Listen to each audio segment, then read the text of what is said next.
Hello అండి. నేను భవాని. నేను ఒక కథ చెప్తాను. రాసిన వారు సుధాస్వామి గారు. వస్తా వంటరే పోతా వంటరే అని తెలిసి కూడా బంధాలకు బందీ అయ్యి బాధ్యతలకు బానిసై అంతా నేనేనని అన్నీ చేసేసి అయిన వారిని అందలమెక్కించి అమెరికా పంపించింది పార్వతమ్మ. కట్టలు కట్టలు సంపాదించి కన్నపిల్లలు తనను కంటి పాపలా చూసుకుంటారని వయసుడిగి చేతకాక సత్తువలేని అవయవాలను పేర్చిపెట్టినట్టుగా సహకారం లేని శరీరంతో ఎవరో వస్తారు ఏదో చేస్తారని ఎదురు చూస్తుంది పార్వతమ్మ. రోజు video call, cash on delivery, online treatment, permanent servant maid అన్నీ తన కాళ్ళ దగ్గర ఉన్నా తాను ఒంటరిని అనే భావన మదిలో మెదిలింది. అక్కరకు రాని చుట్టములు వ్యర్థం అనుకుంది పార్వతమ్మ. విదేశాల నుంచి కొడుకు పంపించిన గోడకు అంటించిన పెద్ద టీవీ మీద దృష్టి సారించింది. ప్రపంచ జనులు ఇందులో కనిపిస్తారు అనుకుంది. యూట్యూబ్లో చాగంటి కోటేశ్వరరావు గారి ప్రవచనం మొదలైంది. భక్తి మీద పెద్దగా ఆసక్తి లేని పార్వతమ్మ ప్రోగ్రాం మార్చుదామని రిమోట్ పట్టుకుంది. సత్తువ లేని చేతులు కావడం వల్ల రిమోట్ జారి కింద పడింది. పని మనిషి పనిలో ఉండడం వల్ల ఏమో కానీ పార్వతమ్మ పిలిచినా వినపడలేదు. చేసేదేమీ లేక పార్వతమ్మకు చాగంటి వారి సూక్తిముక్తావళి తప్పలేదు. అది గజేంద్ర మోక్షంపై ప్రవచనం.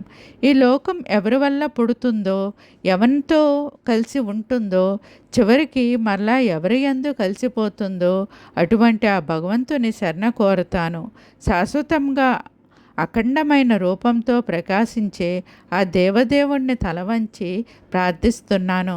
దేవుడు ఆర్తుల ఎడల ఉంటాడంటారు, అన్ని దిక్కుల్లోనూ ఉంటాడని అంటారు.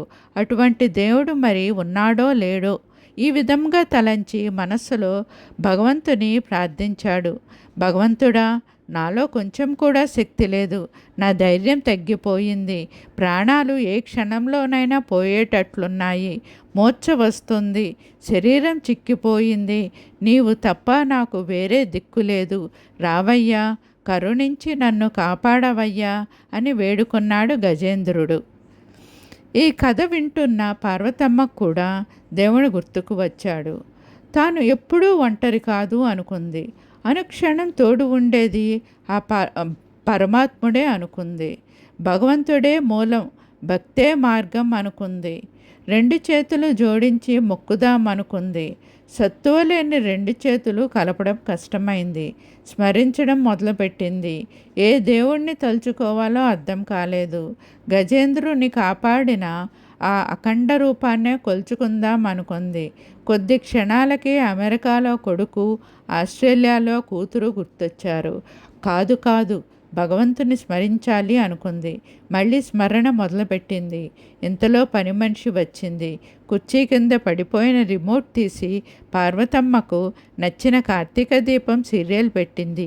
భగవంతుని పక్కన పెట్టి దీప కష్టాలకు కన్నీరు కార్చడం మొదలుపెట్టింది పార్వతమ్మ. అభ్యాసం కూసు విద్య అంటారు. నిరంతర సాధన వలన పరిపూర్ణత చేకూరును అని ఈ సామెత అర్థము. దేనికైనా సాధన అవసరం. పార్వతమ్మల అంత్యదశలో ఈ సృష్టిలో అన్నింటికన్నా విలువైన భగవంతుడని తెలుసుకొని ధ్యానిద్దాం అనుకున్నా ఇప్పటి వరకు పెంచి పోషించిన మాయ ముందు వరుసలో తిష్టవేస్తుంది.